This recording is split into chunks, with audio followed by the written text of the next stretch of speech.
कि वो जो कुछ हो रहा था वो फेवर थी, और वो जो कोई फेवर कर रहा था वो गलत कर रहा था। अगर आज भी कोई किसी को इस तरह के फेवर करेगा या यानी कुछ देखिए, उसूल उसूल होता है, वो शख्सियात के साथ तब्दील नहीं हो जाता। खान साहब is very good at building narratives. उन्होंने कमाल महारत से लफ्ज़ न्यूट्रल को ही एक मजाक बना दिया। भाई आईन है पाकिस्तान के तहत इन इदारों को सियासत में मुदाखलत नहीं करनी चाहिए। क्या क्या आज वो बिल्कुल सियासत से सियासी मुदाखलत सिफर हो गई है? इस पर बात हो सकती है। अगर आज भी हो रही है तो आज भी गलत है, और कल जब हो रही थी और जाहिर है कि हो रही थी तो वो भी गलत था।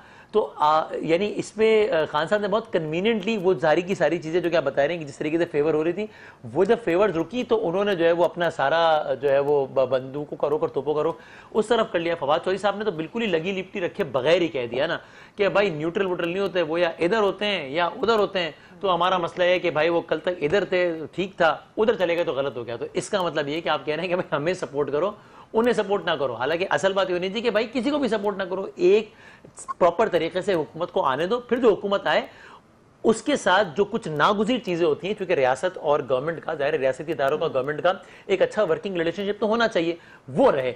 बाकी काम नहीं है रियासती इदारों का किसी को हुकूमत में लाना भी, किसी को गिराना भी, किसी को गिरने से बचाना भी, किसी को कहना कि यहां से वहां चले जाओ और वहां से वहां ना चले जाओ, सब काम नहीं है।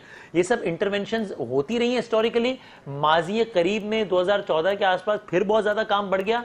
मुझे लगता है कि अब एक रियलाइजेशन है कि भाई ये काम इसके कोई अच्छे रिजल्ट्स नहीं है, एक रिवर्स गियर लगाया। अगर रिवर्स गियर लगाया है तो उसको सबको वेलकम करना चाहिए, ना कि सबको अपनी तरफ इनवाइट करना चाहिए।